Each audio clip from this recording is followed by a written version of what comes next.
Circumstances do not matter. Only state of being matters. You don't usually notice it, but most of your frustration comes from believing you're supposed to choose the right path instead of realizing you're already moving through one. At some point, almost everyone feels caught between two ideas. One says life is guided, the other says you are free to choose, and the tension between those two ideas quietly shapes how you see yourself, your decisions, and even your mistakes. This video is about that tension, not as a debate, not as a belief system, but as a way of seeing reality that removes pressure instead of adding it.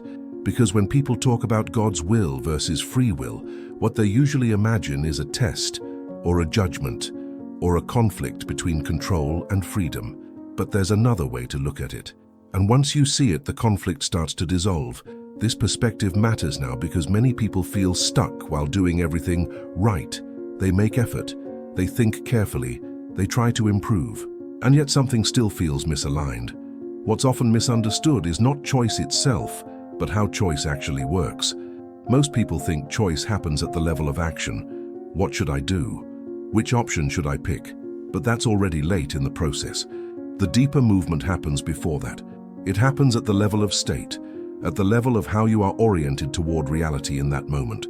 This video explores that shift in perception, not to tell you what to believe, but to clarify how reality seems to respond differently, depending on where you're standing internally. To understand this, we need to slow down one assumption that almost everyone carries. The assumption that life presents a single path, and you must choose correctly or suffer the consequences. That idea alone creates more tension than most people realize. Here's a simpler way to begin. Imagine that reality is not a straight road, but a space filled with many possible directions. You're not standing at a fork in the road, you are standing in a corridor. This corridor doesn't demand the right answer, it simply offers doors. Each door leads to a different experience of yourself, not a different world in a dramatic sense, but a different version of how life feels from the inside. This is where the confusion about God's will and free will usually begins. People imagine God's will as a fixed destination, and free will as the struggle to reach or resist it. But what if God's will isn't a destination at all? What if it's the structure of the corridor itself? The fact that doors exist, the fact that movement is possible, the fact that experience can change. In that sense, God's will is not telling you which door to choose. It's the allowance of choice itself. Free will, then, is not rebellion or independence. It's navigation. You are not being judged for which door you open. You are exploring what each door reflects back to you. Now pause for a moment and notice something. If that were true, how would it change the way you see mistakes? Because most people treat mistakes as evidence that they chose wrong, that they missed something, that they weren't aligned enough, smart enough, or aware enough. But in a corridor, there is no wrong door, there are only different rooms. Each room shows you something about yourself. This doesn't mean everything feels pleasant. Some rooms feel heavy, some feel constricting. But heaviness is not punishment, it's information. It tells you that the direction you're facing doesn't match your current state of clarity, and clarity doesn't come from effort. It comes from alignment. This is a key point that many people overlook. Alignment is not trying harder to be better. Alignment is allowing yourself to notice when something feels off, without making it mean you failed. When people talk about suffering, they often frame it as a lesson imposed from above, or as a consequence of poor choices. But suffering is more accurately described as friction. Friction between who you are being and what you are moving toward. When there's little friction, life feels fluid. When there's a lot of friction, everything feels heavy. Not because you're wrong, but because you're pushing in a direction that no longer fits. This is where the idea of healing, change, and transformation quietly connects. Most people think change happens by fixing what's broken, by repairing damage, by undoing the past, but that assumes you are a single object moving through time. What if that assumption is incomplete? What if consciousness is not moving through reality, but selecting from it? Instead of dragging one body, one identity, one history forward, you are constantly aligning with different versions of experience, not consciously most of the time, but continuously. You don't wake up as the same exact person every day. You wake up as a familiar version that feels continuous, Continuity is a perception, not a guarantee. This doesn't mean you disappear and reappear dramatically. It means your sense of self updates constantly based on what you resonate with. That's why attention matters more than effort. Where attention goes, alignment follows. Where alignment shifts, experience changes. And this is why trying to force outcomes often feels exhausting, because force assumes resistance. Alignment assumes flow. Here's a simple way to notice this in everyday life. Think about a time when something worked out unexpectedly well. You didn't plan every step. You weren't obsessing. You were simply responding naturally. That wasn't luck. That was coherence. Now think about a time when everything felt difficult. Even simple things required energy. That wasn't failure. That was misalignment. The corridor didn't disappear. You were just facing a door that didn't match your current orientation. Around this point, something important usually becomes clearer. You're not here to arrive at a final version of yourself. You're here to move. Movement is the point. Not progress in a moral sense, but exploration in an experiential sense. This is where a lot of pressure dissolves if you let it. Because if movement itself is allowed, then no moment is wasted. Even confusion has a function. It signals that your definitions are updating. Now, this idea often raises a quiet concern. If everything is allowed, does choice even matter? Yes, but not in the way most people think. Choice doesn't determine your worth. Choice determines your direction of experience. You're not rewarded or punished. You're reflected. Reality mirrors state. When your state shifts, the reflection changes. This is not magic, it's relational. Like tuning a radio, the station doesn't appear because you demand it. It appears because you align with its frequency. And you don't blame the radio for static. You adjust the dial. This brings us back to the idea of will. God's will in this sense is not a command, it's the existence of the broadcast. Free will is where you tune. No one is forcing the station. No one is limiting the dial. You are free to explore clarity, confusion, resistance, ease. And each experience feeds back information. Here's a gentle reset before we go deeper. So far, we're not talking about belief. We're talking about perception, not what you think should be true, but how reality seems to respond when your internal orientation changes. This distinction matters because belief often creates tension. Perception creates flexibility. When people try to adopt beliefs too quickly, they resist their own experience.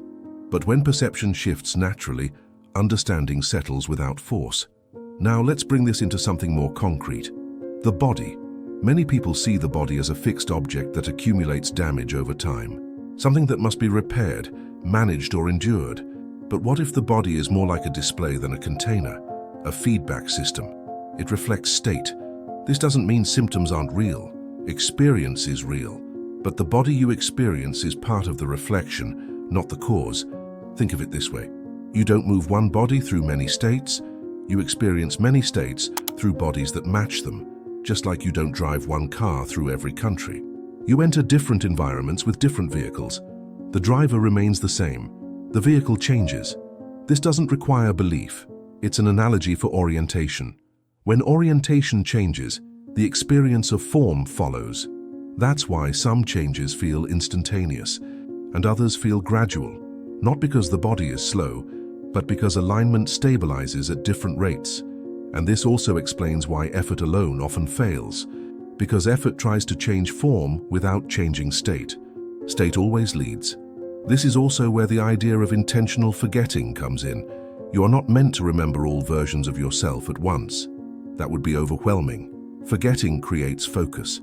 Focus allows immersion. Immersion allows experience. Experience allows insight.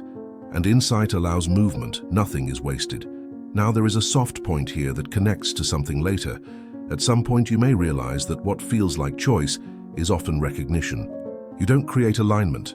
You notice it. You don't force clarity. You allow it. We'll return to this. For now, notice how this reframes responsibility. You're not responsible for controlling reality. You're responsible for noticing how you relate to it. That's lighter and more honest. Because control creates tension, relationship creates feedback. This also explains why judging yourself doesn't help. Judgment assumes a fixed identity. Exploration assumes movement. You are not late. You are not behind. You are simply in a room that's showing you something specific. And when you understand what it's showing, The door opens naturally, not because you earned it, but because there's no more friction holding you there. Here's another reset. If this feels unfamiliar, that's normal. It's not meant to feel dramatic, it's meant to feel quietly obvious once seen, like realizing you've been holding your breath without noticing. As we continue, we'll look more closely at how this corridor works in daily life, how relationships reflect state, how struggle signals misalignment rather than failure, and how free will operates without pressure. Before that, I'm curious. Have you noticed moments in your life where things shifted not because you tried harder, but because something clicked internally? If that comes to mind, you might want to hold on to that example as we go forward, not to analyze it, just to notice it. Because recognition is often the doorway, and doorways don't require force, they require awareness. We're only at the beginning. The corridor extends much further than this, and the more familiar it becomes, the less you feel the need to rush. Because movement, when aligned, doesn't feel urgent. It feels inevitable, and that sense of inevitability is not destiny, it's coherence. We'll continue from here. At this point, it helps to notice how often people confuse freedom with effort. Many assume that free will means constantly deciding, constantly fixing, constantly steering life in the right direction, as if freedom were a responsibility that never rests. But that idea alone creates exhaustion. Because if every moment requires control, then rest feels like failure, and uncertainty feels dangerous. Yet when you observe how life actually unfolds, something simpler appears. Most meaningful changes don't happen because you force a decision. They happen because your relationship to a situation quietly shifts. You don't wake up one day and decide to be a different person. You wake up and realize you no longer see something the same way. That realization changes how you respond, and response changes direction. This is where the hallway analogy becomes practical instead of abstract. If you believe you are on a single path, then every choice feels permanent. Every mistake feels costly. But if you understand yourself as moving through a corridor of possible experiences, then choice becomes lighter. You're not carving fate into stone, you're stepping into a room, and rooms can be left. This doesn't mean choices have no impact. It means impact is informational, not moral. A choice doesn't label you as right or wrong. It shows you where you're oriented. Think about how this applies to relationships. Most people try to change relationships by changing behavior. They say the right words, they avoid the wrong ones. Sometimes that helps, often it doesn't, because relationships don't respond primarily to behavior, they respond to state. If your internal orientation towards someone shifts, the relationship shifts with it. Not always immediately, but inevitably. That's why two people can say the same thing with completely different results. The words aren't the cause, the state behind them is. And state isn't something you manufacture. It's something you allow or resist. This also explains why trying to figure out your life can feel so frustrating. Analysis happens at the level of action, but movement begins at the level of alignment. When alignment is off, analysis multiplies. You think harder, you plan more. But clarity doesn't come from more thinking, it comes from less resistance. Resistance often hides inside ideas like, I should be further by now, or I need to get this right. Those thoughts feel responsible, but they quietly tighten the corridor. They make doors harder to see. When pressure enters, perception narrows, and when perception narrows, choice feels limited. That's not life restricting you. That's orientation doing its job. Here's a gentle way to notice this in real time. Pay attention to moments when something feels heavy before you act. Not dramatic, just heavy. That heaviness is not a warning, it's feedback. It tells you the door you're reaching for doesn't match your current state. You don't need to judge that. You don't need to force another door, you simply need to notice.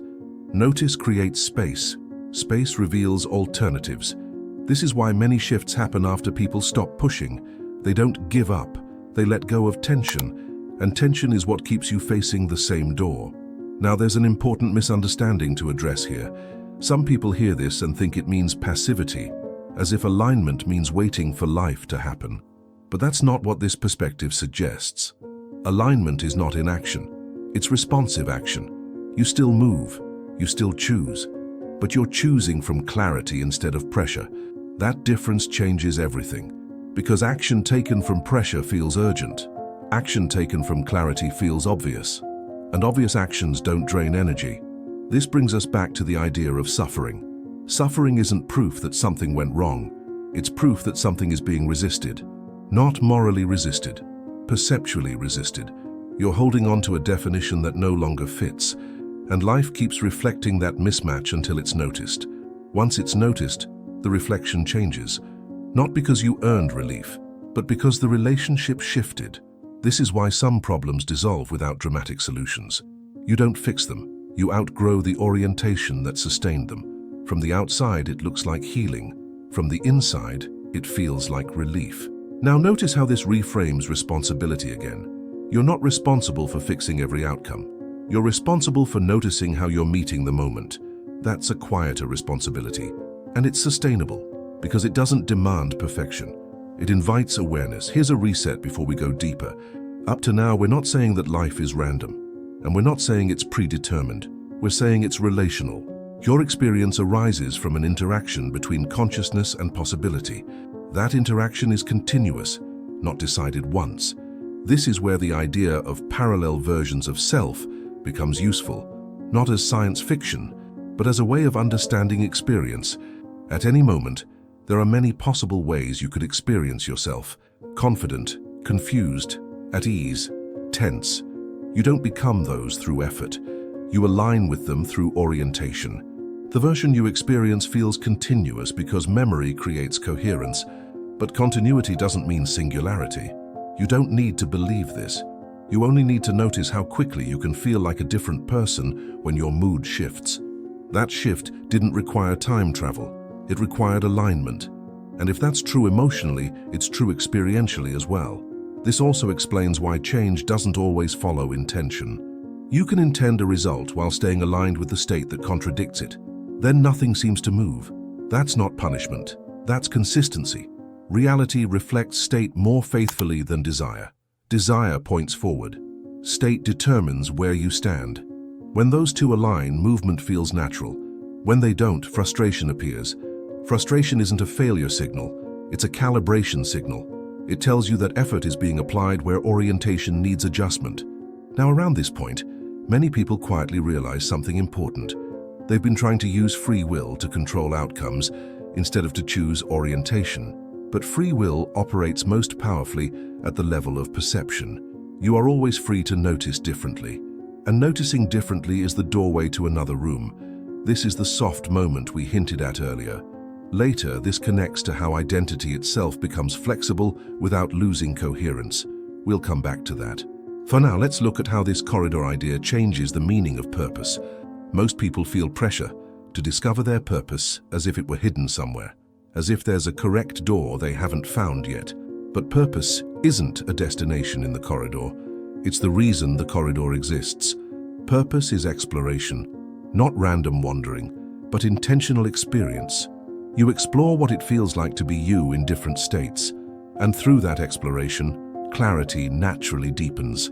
This removes the fear of choosing wrong, because no door wastes the journey. Some doors show you what doesn't fit anymore. Some show you what resonates deeply. Both are useful. Both move you. This is also why comparing yourself to others doesn't help. You're not meant to be in the same room at the same time. Their orientation reflects their exploration. Yours reflects yours. Comparison assumes a single path. The corridor dissolves that illusion. Here's another gentle reset. If this feels relieving, that's a good sign. Relief usually signals alignment beginning to loosen resistance, not because you've solved anything, but because you've stopped fighting the structure. Now, let's bring this into something very human: fear. Fear often arises when people feel they might lose control. But control was never the foundation. Orientation was. When you trust the structure of the corridor, fear softens, not because uncertainty disappears, but because uncertainty stops feeling like danger. You're not afraid of opening the wrong door. You're curious about what the door reveals. That curiosity doesn't remove caution. It removes paralysis. And paralysis is what fear thrives on. This is why many people feel most alive when they stop trying to secure the future. They become present. Presence isn't mystical. It's simply attention without tension. When attention relaxes, perception widens. Wider perception reveals more doors. More doors restore a sense of freedom. Not freedom from responsibility, freedom from false urgency. This also ties into how learning actually happens. Learning isn't accumulation, it's refinement. You don't stack insights, you shed definitions that no longer serve. And shedding doesn't feel like effort, it feels like recognition. That recognition often comes quietly. A sentence lands, an example resonates, a tension releases, and suddenly you're facing a different door. You didn't move the corridor, you turned. Now, before we move toward the next section, I want to invite a reflection, not an instruction, just something to notice if it feels natural. Have you ever looked back at a period of your life that once felt confusing and realized it made sense later without needing to justify it? If so, notice how that understanding didn't come from effort. It came from perspective. That's the same movement we're describing here. Perspective is the real lever, and perspective is always available. You don't need permission to shift it. You don't need approval. You don't need certainty. You only need willingness to notice when something no longer fits. When that happens, movement is automatic. The corridor responds. And what once felt like a wall reveals itself as a door.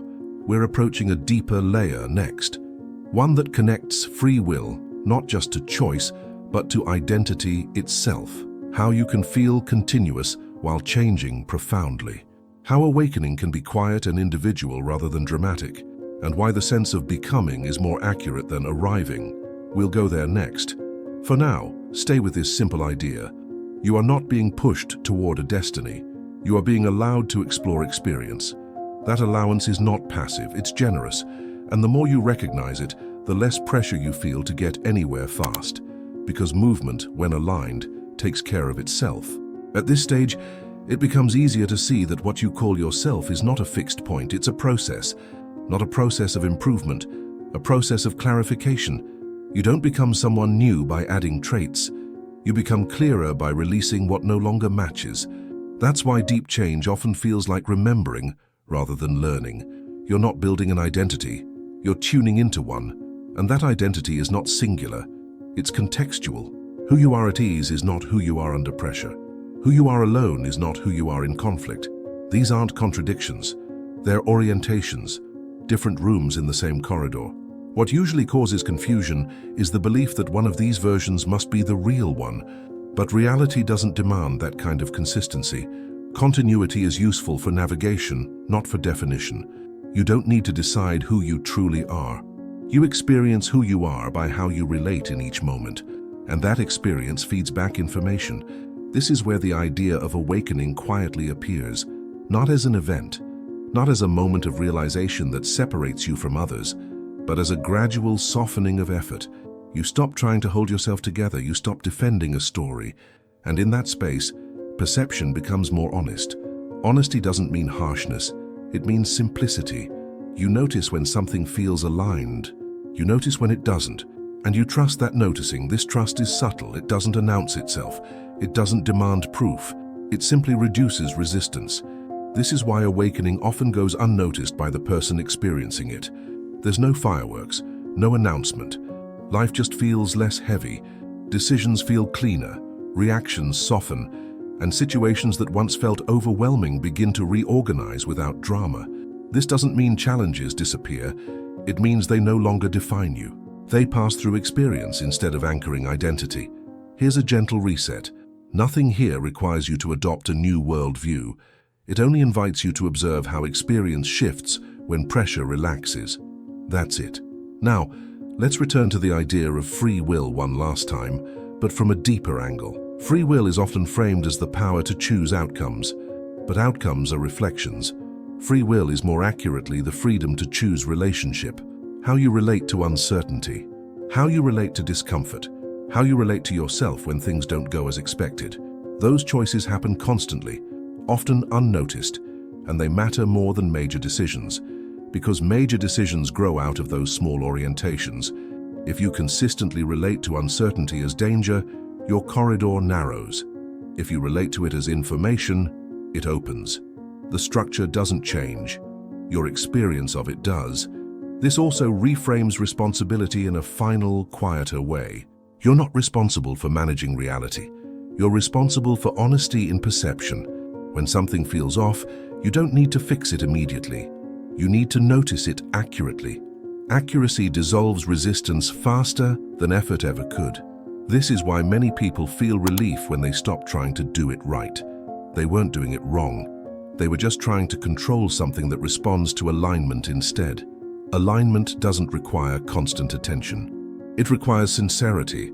Sincerity with yourself about what feels true in the moment, not what should feel true, not what you wish felt true, what actually feels true. That sincerity is grounding, and grounding stabilizes movement. This also explains why growth doesn't look the same for everyone. Some people experience rapid shifts, others move gradually. Neither is better. Speed doesn't indicate depth. Consistency does. Consistency in noticing, consistency in allowing feedback, consistency in releasing definitions when they no longer serve. This is how identity becomes flexible, without dissolving. You don't lose yourself, you experience yourself more honestly. Now, around this point, something often becomes clear without being stated directly. There was never a conflict between guidance and freedom. The conflict existed only when guidance was imagined as control. When guidance is understood as structure, freedom relaxes into it naturally. The corridor doesn't force movement, it supports it. And support doesn't remove choice, it makes choice less threatening. This is the broader realization we hinted at earlier. You were never meant to figure everything out. You were meant to respond. Response is lighter than strategy. Response happens in real time, and real time is the only place experience exists. When people stop trying to secure their future identity, something unexpected happens. They become present. Not present as a practice, present as a result of releasing pressure. Presence reveals nuance. Nuance reveals options. Options restore a sense of agency that doesn't feel heavy. That's real freedom. Not the freedom to control outcomes, the freedom to move honestly. This is also why silence becomes more comfortable, not silence as absence of sound, silence as absence of inner argument. You don't debate yourself as much. You don't need to justify every feeling. You allow experience to inform you rather than accuse you. That allowance is deeply stabilizing. And it's individual. No one can do it for you. No one can take it away. It doesn't require agreement. It only requires attention without resistance. As we come toward the end, notice that nothing here demands closure. There's no final insight to reach, no conclusion to arrive at. That's intentional, because the corridor doesn't end, and understanding doesn't lock. It unfolds. You may recognize parts of this immediately. Other parts may settle later. Both are fine. Insight doesn't operate on schedule. It operates on readiness. And readiness often looks like quiet curiosity rather than effort. Before we part, I'll leave you with a final reflection. Not a takeaway, not a summary, just something to notice as you move through your day. Pay attention to moments when you feel slightly more at ease than before. Not dramatically, just slightly. Those moments are not accidents. They are indications of alignment stabilizing. And alignment, once stabilized, continues quietly. If something in this perspective resonated with you, you might notice yourself returning to it without trying. That return is natural. And if you feel like sharing a thought or an observation about how you relate to choice or pressure in your own life, that reflection can live in the comments as an extension of the conversation, not a conclusion. There's no need to finish anything, you're already moving. And movement, when understood this way, doesn't rush. It simply continues.